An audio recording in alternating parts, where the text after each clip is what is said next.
السلام علیکم ناظرین۔ ایلین اور قرآن دیگر مخلوقات کہاں کہاں آباد ہیں، قرآن کا بڑا انکشاف۔ پیارے ساتھیوں، انسان تقریباً 1 صدی سے غیر ارضی زندگی یعنی ایلین کے بارے میں معلومات اکٹھی کر رہا ہے، اور اس بارے میں اس کا تجسس بے حد بڑھا ہوا ہے۔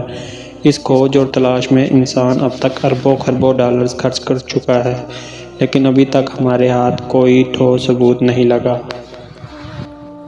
کئی لوگ اس بات پر اعتراض کرتے ہیں کہ اگر قرآن ساری کائنات کے لیے نازل ہوا ہے تو پھر قرآن میں بھی ایلینز کا ذکر موجود ہونا چاہیے تھا۔ یہ اعتراض کرنے والے زیادہ تر ملحدین ہیں، جو جان بوجھ کر اسلام پر اعتراض کرنے کا کوئی موقع نہیں جانے دیتے۔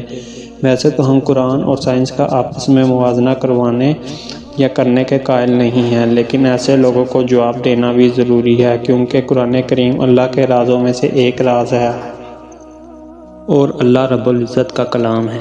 یہ اس مذہب کی کتاب ہے جس کے بارے میں اللہ رب العزت نے فرمایا کہ میں نے اپنا پیغام پورا کر دیا اور اب اس کے بعد بس قیامت آنا باقی ہے۔ اس لیے قرآن کریم میں اللہ رب العزت نے ہر چیز کے بارے میں بیان فرما دیا۔ یہ ہم انسانوں کی عقل ہے جو محدود ہے، اور انسان قرآن کے پیغام کو اپنی عقل کے مطابق ہی سمجھتا ہے۔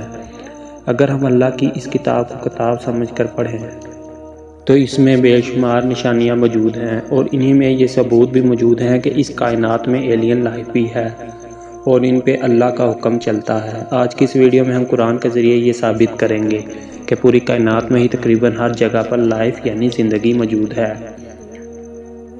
فرق صرف ہماری اپروچ اور رسائی کا ہے۔ اگر ہم بات کریں قرآن میں لفظ ارض کی، تو سب سے پہلے ہمیں یہ جاننا ہے کہ ارض کسے کہتے ہیں اور ارض کی تعریف کیا ہے۔ ارض ہر وہ جگہ ہے جو چلنے کے قابل ہو اور پانی اور ہوا کے پر سے محفوظ ہو۔ مطلب یہ ہے کہ اس پر ہوائی طوفان اس قدر نہ ہو کہ جس سے وہاں چلا نہ جا سکے، اور اس پر پانی اس قدر نہ ہو کہ وہ ذرائع آمد و رفت کے قابل نہ رہے۔ اگر ہم لفظ ارض پر غور کریں تو سورہ شمس میں اللہ رب العزت اس کی قسم کھاتے ہیں اور فرماتے ہیں کہ قسم ہے ارض کی اور اس کے پھیلا دیے جانے کی۔ تو کیا اللہ رب العزت نے صرف ہمارے چھوٹے سے سیارے پر موجود ارض کی قسم کھائی ہے، یا پھر کائنات میں اور بھی زیادہ ارض موجود ہیں؟ اگر ہم اپنے سیارے زمین کی بات کریں تو ہمارے سیارے یعنی زمین کی اوپری تہہ جو رہائش کے قابل ہے، خشکی پہ ہے اور جو ارض کی طریف پہ پورا اترتی ہے، یہ چٹانوں سے بنی ہوئی سطح ہے۔ زمین کا اوپری حصہ بھی جس پہ ہم رہتے ہیں، یہ 90% سے زائد بسالٹ کی چٹانوں سے بنا ہوا ہے۔ بسالٹ ایک ایسی چٹانی پتھر ہے جو آتشفشاں کے ٹھنڈا ہونے سے بنتا ہے۔ اللہ تعالیٰ تو تمام جہانوں کا پروردگار اور خالق و مالک ہے، اور پوری کائنات کو اللہ تعالیٰ نے اپنے امر کن سے پیدا فرمایا۔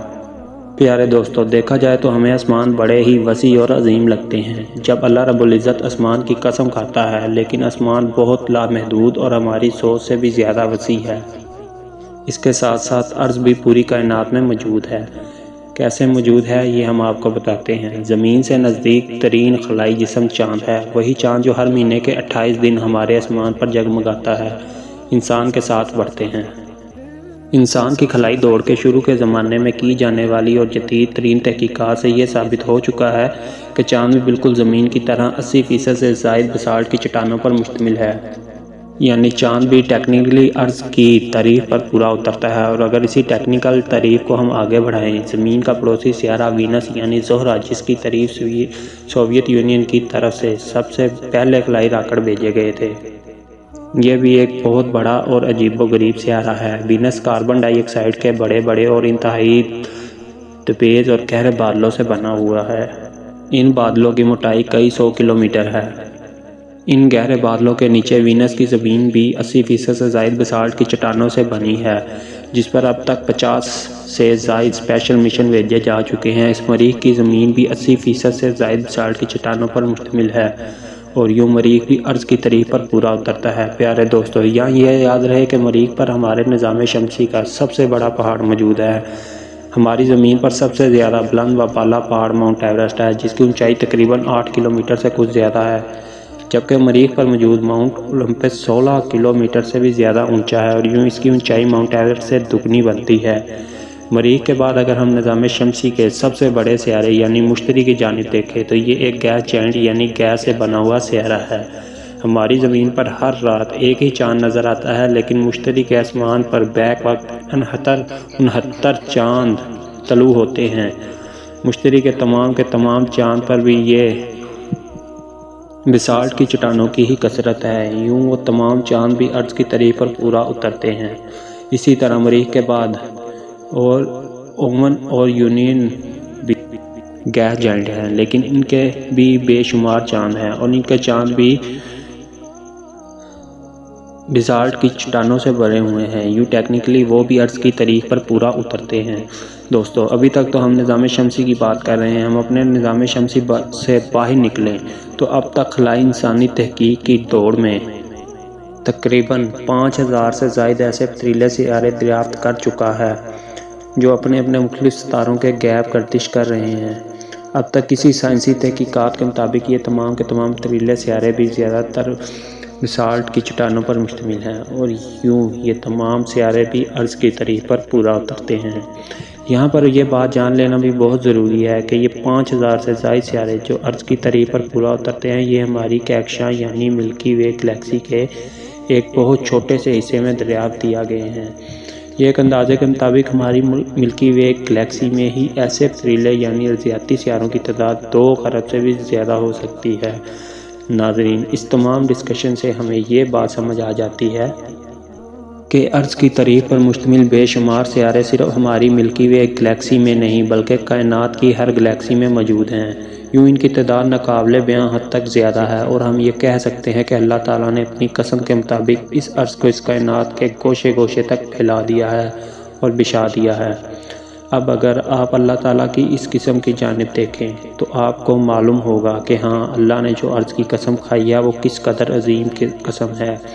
لیکن ٹھہریے، یہاں یہ ملحدین یہ سوال ضرور کریں گے کہ کیا ارض ہی ایلین لائف کے لیے ضروری ہے؟ تو اس کا جواب بھی قرآن کریم میں موجود ہے۔ سورہ یاسین کی آیت نمبر 36 میں اللہ تعالیٰ نے فرما دیا ہے کہ ہم نے اس زمین پر ہر چیز کے جوڑے بنائے اور اس زمین پر بسنے والی مخلوقات کے لیے وسائل پیدا فرمائے۔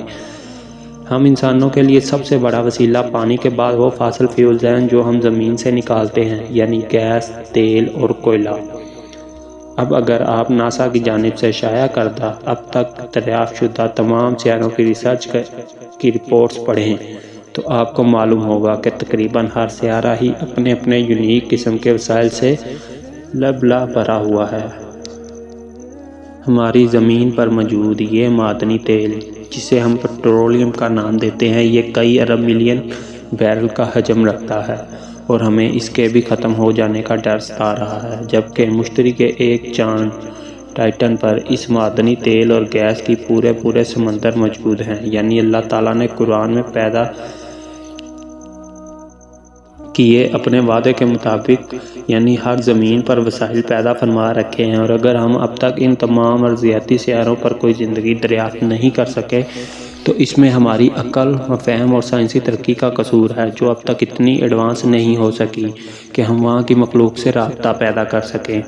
دوسری بات یہ ہے کہ ہم یہ بھی نہیں جانتے کہ وہاں پر موجود مخلوق کیسی ہوگی اور کیسی نظر آتی ہوگی، لیکن موجودہ سائنس تحقیقات کو زیر نظر رکھتے ہوئے ہم اگر ایک بار پھر سے قرآن سے سوال کا جواب سمجھنے کی کوشش کریں تو یہ بات ہماری سمجھ میں آ جاتی ہے کہ اللہ تعالیٰ نے ارض پوری کائنات میں پھیلا رکھی ہے۔ اسی پر اللہ رب العزت کے وعدے کے مطابق ہر ارض پر ایسی مخلوقات موجود ہیں جن تک ہماری رسائی بھی نہیں ہے۔ شاید مستقبل میں ہماری رسائی ان مخلوقات تک ہو بھی جائے، لیکن تب ہم ان کی زبان بالکل نہیں سمجھ سکیں گے۔ قرآن میں ہی اللہ تعالیٰ کا ارشاد ہے کہ ہم نے ایسی مخلوقات پیدا کر رکھی ہیں جو ہماری رسائی سے بہت دور ہیں اور ہم ان کے بارے میں سوچ بھی نہیں سکتے۔